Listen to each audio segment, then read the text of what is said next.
talking about teaching academic language to English learners. And I do want to point out that my colleague, Dr. Sydney Snyder, she and I developed the presentation together, but I will be the only one presenting today. And I believe she'll be presenting another webinar on the same topic later in the year. So a little bit about me. Yifei gave a great overview. So this is me in the upper left-hand corner with one of the cows that I raised down the dairy farm where I grew up in central New York. And growing up in central New York, my dad was an English learner, and I really developed a love of language and culture there. And I was just kind of looking at these pictures. The one in the middle shows when I was with the first group of Fulbrighters to teach in the former East Berlin. So when I did that, I got really interested in teaching English as a second language, English as a foreign language. And then later I taught in a bilingual school in Veracruz, Mexico, which you can see a photo of in the upper right. Upon my return to the US, I taught children of mostly Mexican migrant workers in North Carolina. And during that time, I really developed my passion around advocacy for English learners. Later, I spent about 10 years as an ESOL teacher, dual language assessment teacher, and administrator in Fairfax County Public Schools, Virginia, where my own kids go to school now. And also I served TESOL International Association as a higher education and standards consultant for about 10 years. So So I'm now, as Yifei mentioned, president of Support Ed, and we're a woman-owned small business. We're based in the Washington, D.C. area, where it's a little bit chilly today. And I'm really honored to collaborate with a group of multilingual, multicultural English learner experts, where we provide professional development, program technical assistance at the K-12 level, research and technical writing skills, all in support of our nation's wonderful English learner population. And just to share a little bit about more of our professional development offerings, we offer face-to-face, blended, and online professional development around a variety of topics. Here are some of our most requested PD topics that we facilitate in districts around the country. And also I encourage you to take a look at our website, which is getsupported.net, for more information about our upcoming online courses, which are going to start this January. And so let's take a little look at our objectives for today. So you'll learn why teaching academic language is essential to ELL's learning of language and content. And then we'll explore some strategies for selecting which academic vocabulary to focus on during instruction. And finally, you'll explore some research-based strategies for supporting ELL's academic language development at the word, sentence, and discourse level. So to get started, we have a poll for you. So I want to show off one feature of Nearpod. So if you could write in or answer in the poll, how many years have you spent in EL instruction? So we've got a few choices, A through E, 3 to 4 years, less than 2 years, 5 to 10 years, over 10 years. So I see a few of you are typing in responses, and when I get just a few more, I will share them out so you can also see.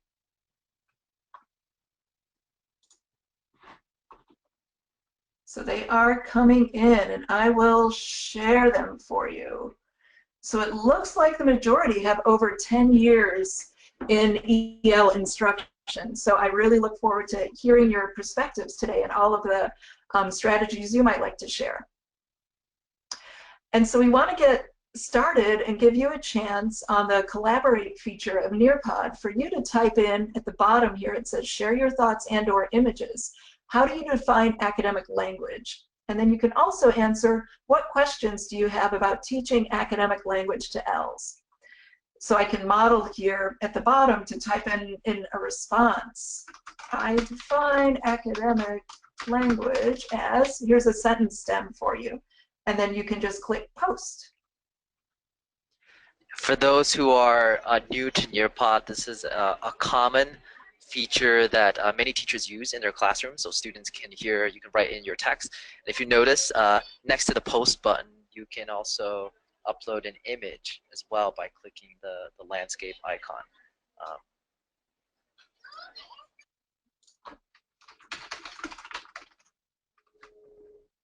Oh, I see someone wrote in, I define academic language as the language of school. I define academic language as language that people use at school or work. We don't use academic language very much in social situations. Yeah. And I see both of you on these comments used my sentence stem, so that's great. And then someone else wrote, academic language is the ability to read and understand content as it is given. Yeah, that's a great definition. Oh, someone has an image. I believe if I click on it, I can really see this image. So we can see WIDA, some information from WIDA on the definition, and one of their functions is to argue, to make a claim and support it with evidence. Great. And you'll know on my feature, I've elected not to show student names, but on the bottom right-hand corner, you can show or hide student names. So this is anonymous, so you can be free to write whatever you would like. Oh, here's another great image. Work and school, discipline specific. Yeah, I love this image. And someone wrote, they're answering the question about what questions do you have? I would love some advice or ideas about teaching entering L's academic language. Yeah, I would love to share that. Today we're giving more of a general overview, but I'm really happy to follow up with you on that question. And then another colleague wrote, academic language is learning through the content area, mirroring the actual terminology of the field. Absolutely. And one more person shared that I define academic language as language specific to various content areas, math, science, social studies. And another question came in, how do I best help students who don't speak the same language as me? Most students who I teach have some understanding of English, but may not be proficient in any language. Right, we see that quite a bit, that some students really aren't proficient in either of their languages, either what's spoken in the home or in English. And so you can also click on these if you wanna love them or like them, and we will continue to keep these questions in mind as we move ahead. So now you shared some of your definitions of academic language. Let's define it together and talk about its importance for L's. So I do want to share with you two sources, and there are many others that I cite in this presentation, but two main sources for the presentation are two of my best-selling books from Corwin, Corwin Press, and the first is Unlocking English Learners' Potential. That's with my colleague Sydney Snyder. It just came out in May. This topic of academic language is one chapter in the book, and there's also another chapter on teaching L's, specifically teaching them vocabulary. And then Advocating for English Learners came out in 2014, and also you'll notice that in my work, I don't just talk about strategies in isolation, but I believe in a framework of advocacy, equity, and leadership, that we can't use these research-based strategies effectively for English learners unless we advocate and collaborate for them at the same time. So to get started a little bit on academic language, we want to make sure we're all on the same page in terms of what it is. So academic language stands in contrast to the everyday informal speech that students use outside the classroom environment. And I saw a few of you on the Collaborate board alluded to that. It's more abstract and more complex and far less contextualized. And it also contains more sophisticated forms and greater precision and nuance. So it also requires additional layers of thinking for our English learners. And another important point is that academic language serves as the language of power. So L's who do not acquire academic language, they tend to fall behind or even fail in academic settings. You may see that these students drop out or don't graduate. So teaching L's academic language, to me, is a matter of equity and advocacy. In addition to L's, many other native English speakers need support with their academic language. So a lot of the strategies I'll share today and focus on will also apply to those students. So if you might know a content teacher who might be a little bit reticent on adopting some strategies, you can share with them, a good source of buy-in is that a lot of the strategies will help those students who just need an academic language boost as well. And so here's a way you can think about the various levels or layers of academic language. And I really love how WIDA defines academic language. To me, it's really accessible to teachers, especially teachers who don't have a linguistics background or a little bit rusty on their grammar. So in academic language, vocabulary is at the center, and it might be the most obvious layer. And surrounding it is the grammar and syntax, adding complexity and also fairly easy to spot. So this is at the sentence level. In the middle is the word level, surrounded by the sentence level, and then the organization or discourse level surrounds that layer. So both the grammar and the vocabulary depend on what's happening with the discourse. So the discourse might be a little bit more invisible. Discourse is basically how we organize our language based on genre and modality. So, for example, you might expect to encounter different discourse styles in a biology textbook as opposed to a lab report or an essay in English language arts. And of course, and all of this is governed by our sociocultural context, and that affects how we feel as we interact with others, what we expect them to say, and what they expect us to say, and also what counts in different cultures as politeness or rudeness. For English learners, the sociocultural context, it's affected by their own cultural backgrounds, and also by their teacher's cultural background and expectations. And in addition, also by the overall context of the classroom and the school. So there are many, many considerations for English learners in learning academic language. And here on this, you can see on this table, if you look at the word level, the sentence level, discourse, and sociocultural context, you'll see how complex this is. And again, this is an adaptation from WIDA. And I'll talk about this a little bit more in depth as we go through the presentation. So teaching, let's look at a little bit at teaching academic language to ELs at the word level. And when I do professional development with teachers, I definitely like to focus on the word level, but I like to go more in depth on the sentence and discourse levels, because those are the areas that often get left behind, and they can be a bit more challenging and complex to teachers. So we've got another poll for you. So when working with ELs using a new text, how do you decide which vocabulary to provide in-depth instruction on? What are your criteria for doing that? So you have a chance to go ahead and type in a response. How do you decide? So you have very limited time, right, in your classrooms, or if you're working with teachers, you know that they have very limited time. How do you or they decide which vocabulary to choose? And so I'll give you a minute to type in those responses. On my end, I haven't seen any answers pop up yet. Yifei, are there any words of advice as they're typing this in? Yeah, so I'm sure you're all just taking your time and thinking about this question, and when you're ready, you can click send, and then we'll be able to take a look at that together. Great. Oh, I see a couple of responses coming in, and I will share them as they pop up on my screen. Yeah, someone said words that they will frequently see. Another participant said, I select tier 2 words. We'll give you another minute, and then I'll share some criteria with you. Hey Diane, if you could click, if you can unshare that, then they can go back to writing their. Oh, there were. Oh, yep. Whoops, I didn't know I was blocking them. Uh-oh.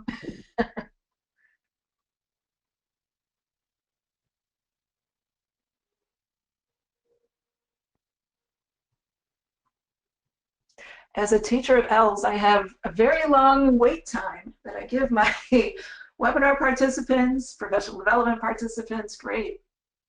Okay, someone else answered that they look at what they need to understand the lesson. And you will have lots of more opportunities to participate in just a bit. So I wanted to share with you some criteria that are really helpful for me and for teachers that I work with. So we know that ELs need to learn academic vocabulary to succeed, but it's a big question, right? What words are the most important to teach? So as a teacher, you have very limited time, and you need to get the most bang for your buck, so to speak, since you do have such limited time, and ELs encounter so many words every day.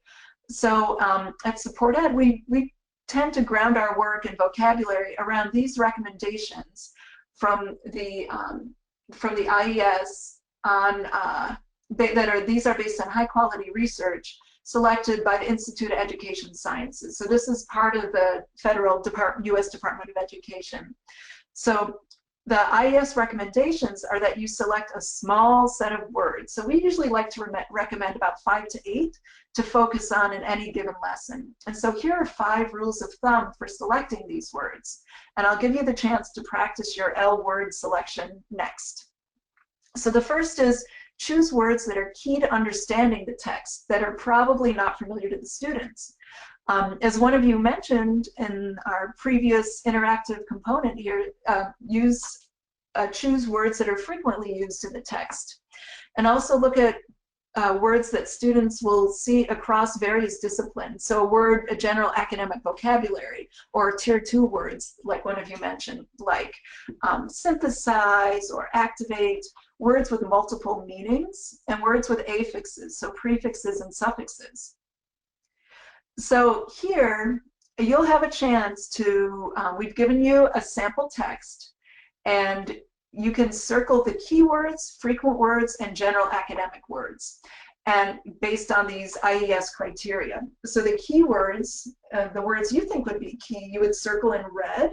The frequent words you can circle in blue, and the general academic words you can circle in green.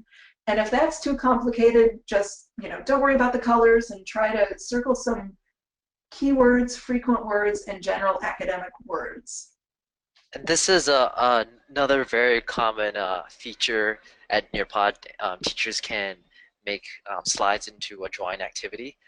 For those who are, again, new to Nearpod, at the bottom of your view, you'll be able to select the color of your marker. And there's also a button that's erase. And when you're done, you can click send, and then we'll have it. And as the teacher, if you're using this Nearpod to teach English learners, you'll be able to see all of the student responses come in real time, which is really neat because you'll be able to see what students may need more time, and you can pay more attention to those students as well.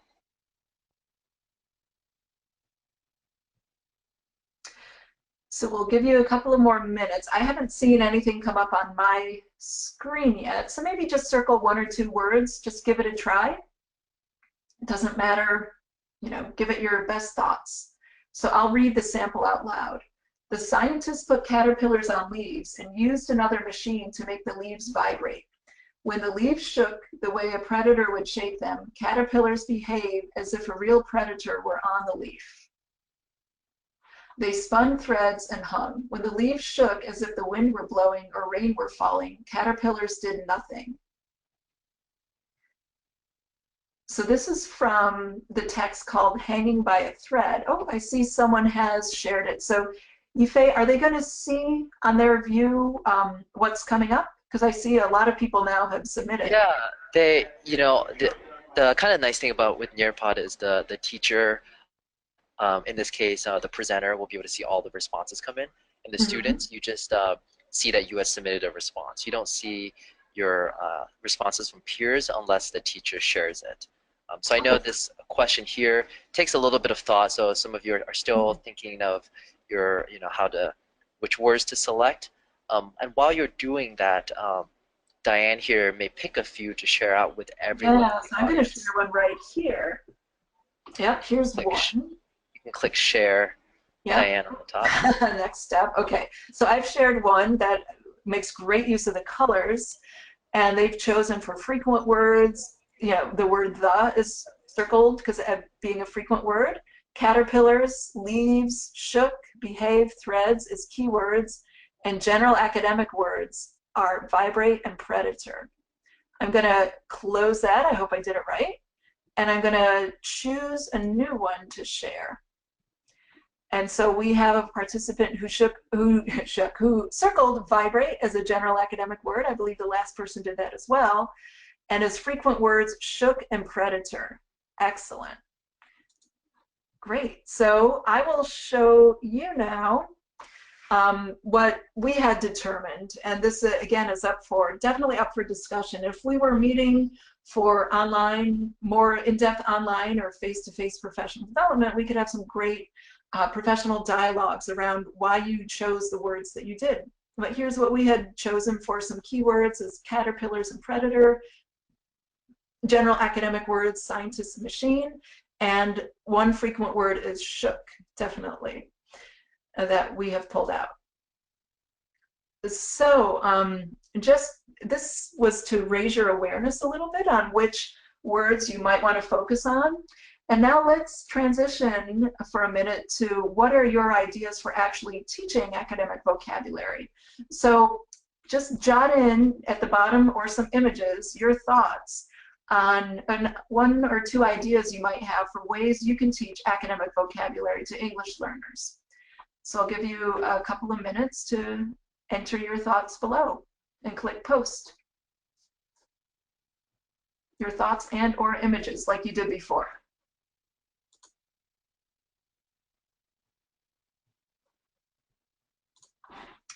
Oh, we have two Frayer models. Here's one, a Frayer model for example, the word heard. Great, so definitions, characteristics, examples, and non-examples. So we'll see if we have a couple more suggestions come in. And then I'll share a couple of examples as well. Using realia when possible, pictures and videos, definitely. Marsano strategies. And someone, you know, the person who mentioned videos, I also, if you have a video clip in the home language, if you can have access to that, that's often a great resource for English learners. A Quizlet with pictures, absolutely.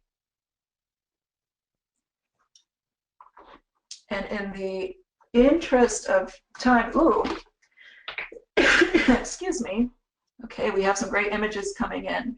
So some vocabulary strategies from Marsano.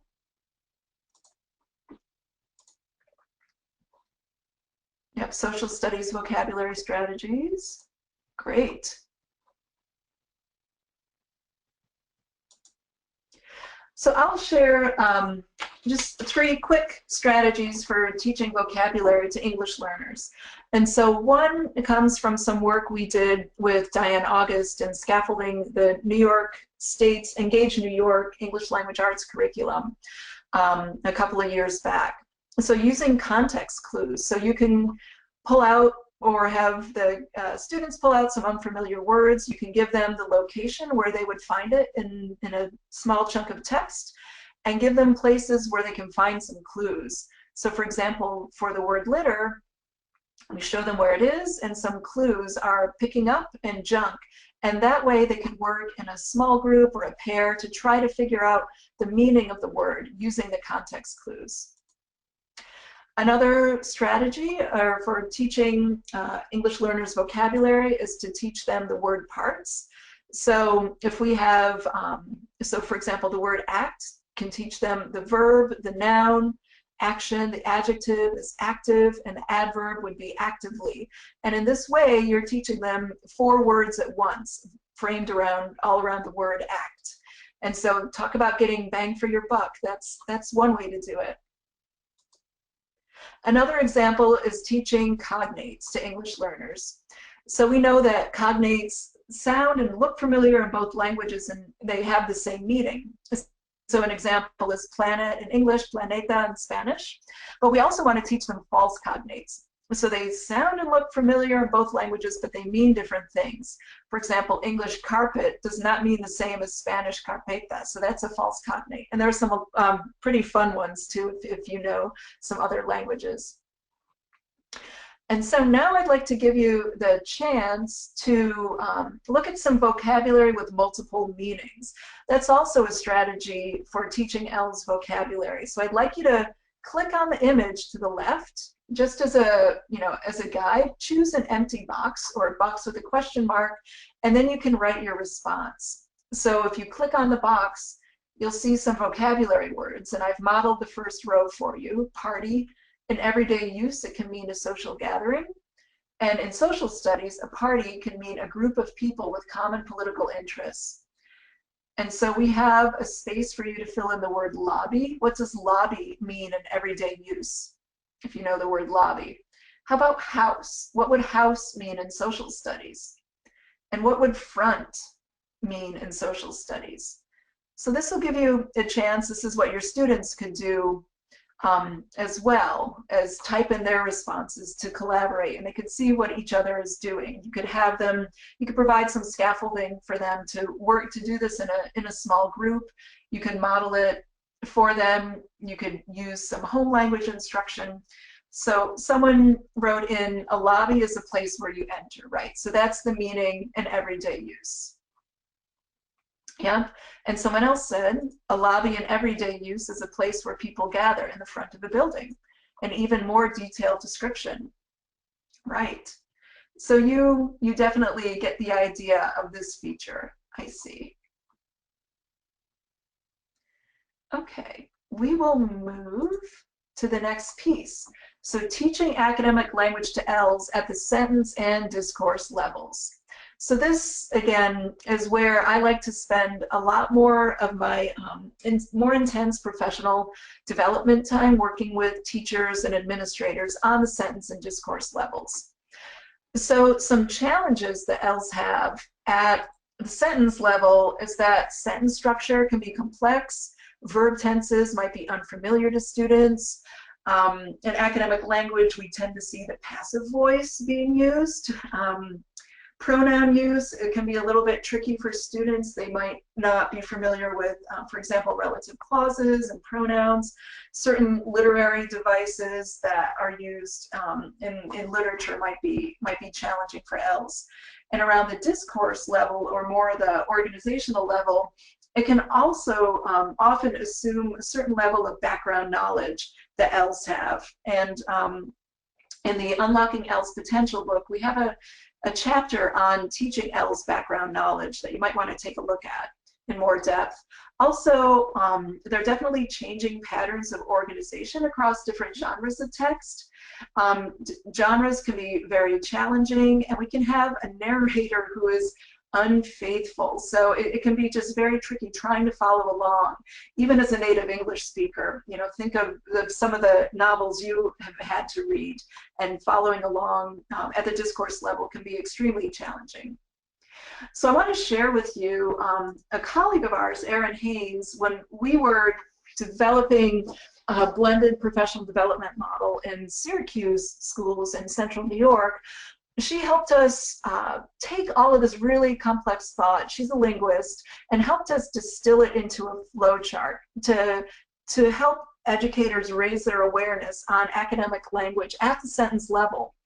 And so it's very simple, and we have a more complex version of this, but for simplicity's sake, I encourage you to take this and share it in your context, use it with teachers that you work with. So in looking at analyzing sentences, our big question is the sentence long? If it's not, it's probably simple, and the grammar probably won't be too hard to understand. But if the sentence is long, then we look at the yes arrow, and we want to break it down into two more questions. So we want to see, one more question, sorry. Does it express a lot of ideas or provide a lot of different types of details?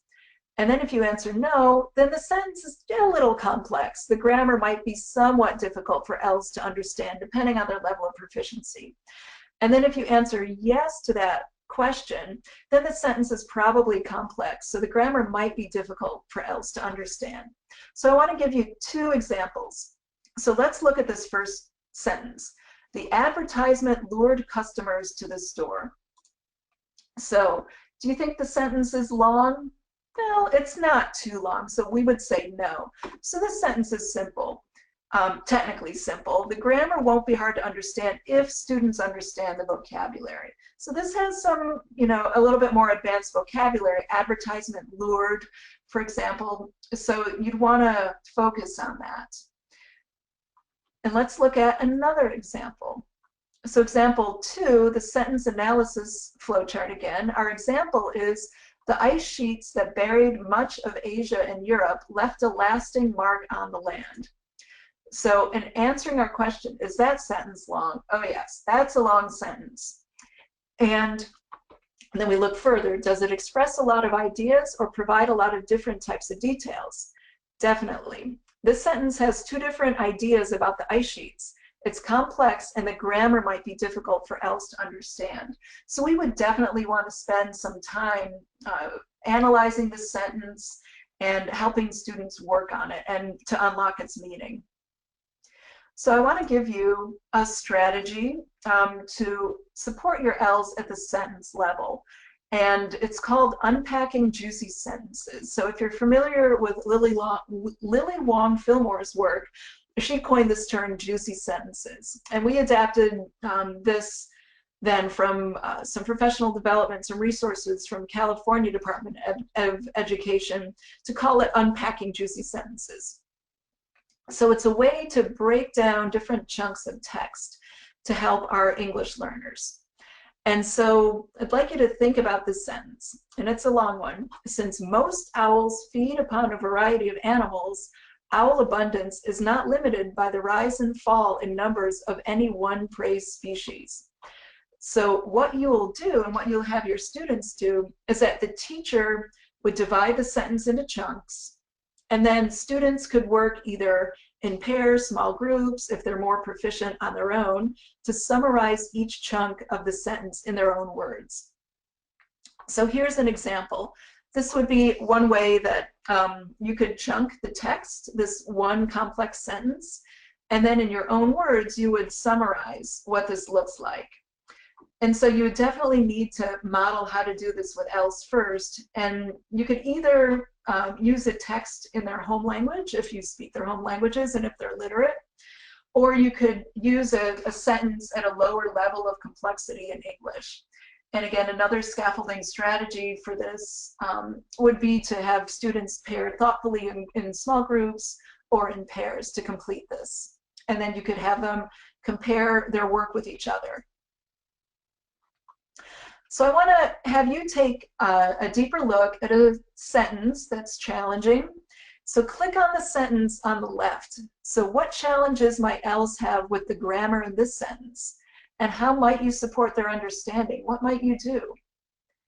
So this sentence is beginning in the 17th century, the Mississippi River Valley was settled by French explorers who established scattered settlements throughout the region.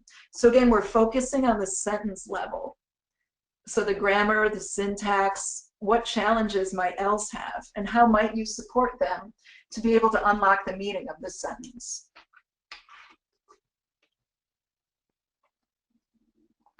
So you'll enter your responses, and I'll share some as I receive them.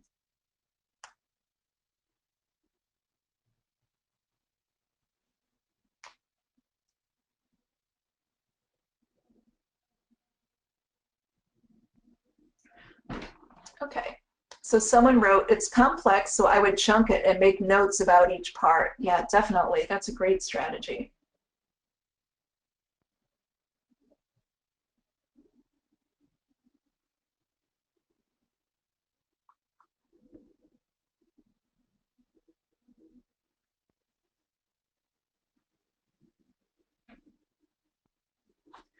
So in thinking about the challenges, think about this one piece.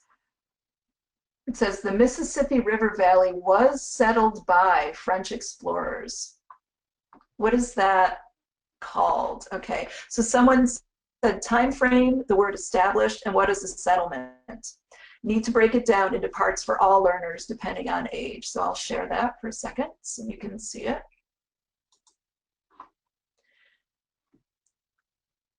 Yeah, one person said that they would also define the academic vocabulary, right? So we can't keep the sentence level totally separate from the vocabulary, right? They're both, there is definitely an interplay between the two. So in looking at this sentence, some challenges that I see are the passive voice, right? The Mississippi River Valley was settled by French explorers, and then the relative clause. who established scattered settlements. So those are two big challenges. And here, one way I could support their understanding would be to give a grammar mini lesson on the passive voice. They could focus on who did the action, what the action was, and then rewrite the sentence into the active voice to check for their understanding. And I want to share with you one discourse strategy is to help students really understand the timeline and the pattern of events.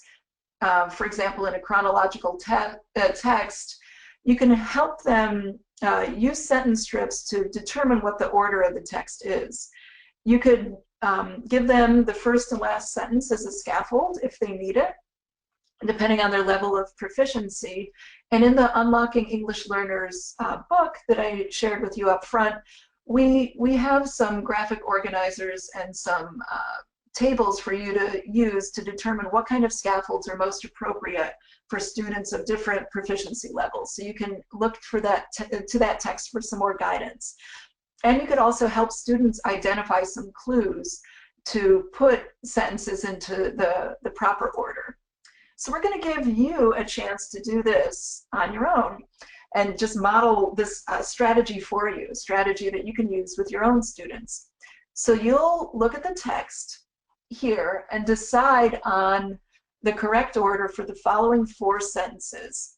So you'll write in those numbers. You'll draw in those numbers, number 1, 2, 3, or 4.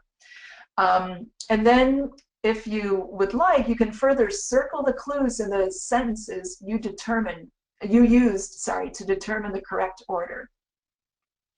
So we'll give you a couple of minutes. This will take a couple of minutes. So you'll write in 1, 2, 3, or 4. And this is from The Great Fire from 2010.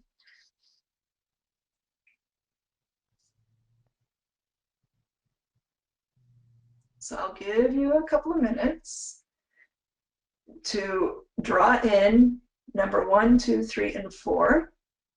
And if you have a minute, you can circle the clues you use to determine the correct order here. As you all are thinking through this this text, and as we're closing, wrapping up this presentation, I want you all to start thinking of any questions that you might have for our presenter as well. We'll have some time to answer some of your individual questions, and also going back to what you wanted to take away out of this presentation. For those who wanted a more in-depth conversation, we'll be able to follow up with you individually as well. Great. Oh, I see someone has shared theirs. And their order was 4, 3, 1, and 2. So number 1 would be Chicago in 1871 was a city ready to burn. Number 2, the trouble was that about 2/3 of all of these structures were made entirely of wood. Sentence 3 said many of the remaining buildings looked solid, etc. And number 4, the city boasted having 59,500 buildings. Oops, and I did not share that. So I will share that now, so you can see what one of your colleagues wrote. I have someone who has a different order, and it looks like maybe they even erased one. So we're all agreeing Chicago in 1871 was a city to burn, and they said that the second is the city boasted having 59,500 buildings. And then the trouble was about 2/3, and then finally many of the remaining buildings.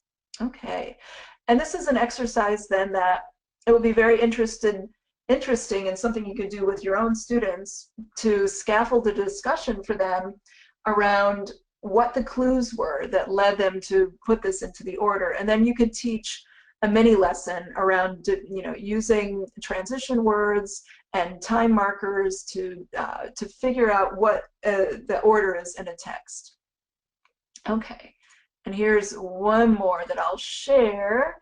And I think because they were circling, I believe, some of the clues here. Great. And so this is an approximation, so a great modeling, a great way for your students to share how they might order this. And if you don't show their names, then it's completely anonymous. So those quieter or more reticent students might be more likely to share their thoughts in a low stress kind of setting.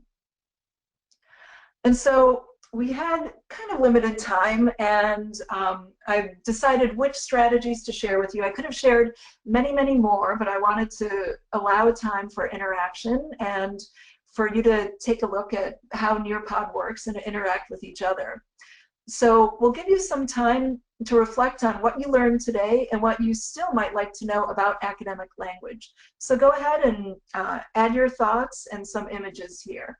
And again, this is just a very high overview, a 35,000-foot view of academic language. I'd love to spend more time with you and talk about it more in depth and share some more strategies that you could use in your classroom to ensure that your English learners are positioned for a more equitable education. Someone wrote that they love the idea of chunking and the context clue table. So thanks. I will like that.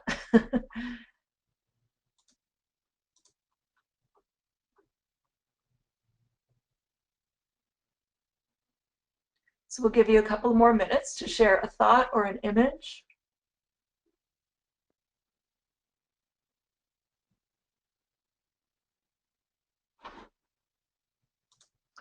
And then there'll be time for some general questions at the end.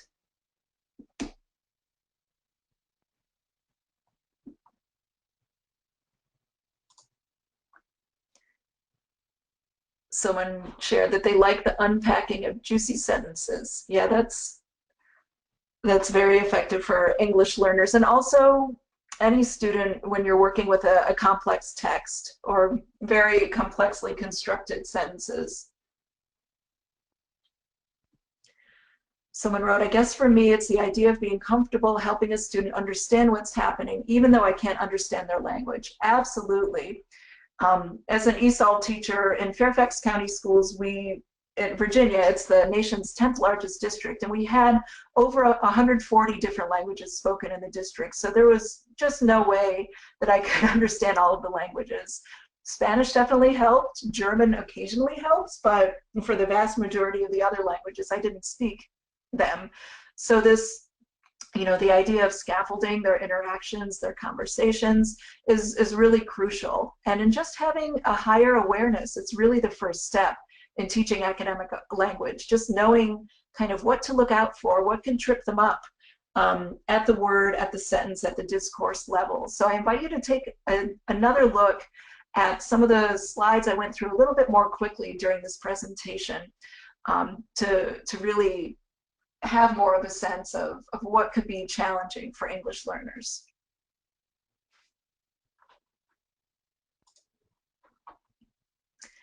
Yeah, someone shared that looking for root words and other keys to understanding is something I need to focus on. Absolutely. So looking at the root words and also the affixes, right? Prefixes and suffixes and what they mean. And there are a lot of connections in some of the students' home languages that you can make. And many times, I mentioned cognates, that students, it would seem obvious, right, that students would know what the cognates are, but they generally, in my experience, are not aware of them unless you point them out.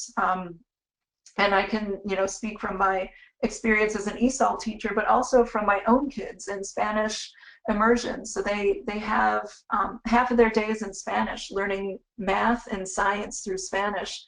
And I have to point out those cognates to them when I'm working with my own kids in English and Spanish. One participant wrote that they'd like to have a toolbox full of different strategies to provide to teachers to use to teach academic language. That way the students don't get bored and they get the most from their learning. Absolutely. And if you want to take a deeper look at that, definitely I encourage you to look at the Unlocking English Learners Potential book that I referenced earlier on. And we have several different strategies outlined there in that book that you can use. And you would definitely want to rotate through these strategies, not use the same ones every time that you teach a lesson or you're teaching a unit. And also I encourage you to collaborate with other teachers and share some strategies there, and definitely mix it up. So thank you so much for your comments. Before we have time for more questions, I'd like to point out on our Support Ed website, I have a few free tools if you'd like to take a look at them. I believe, Yifei, if I'm is saying this correctly, you would click on the bar at the bottom of your screen which says Free Tools Support Ed, and then that will be bookmarked for you. Then you can come back and download these free tools. Did I say that the right way?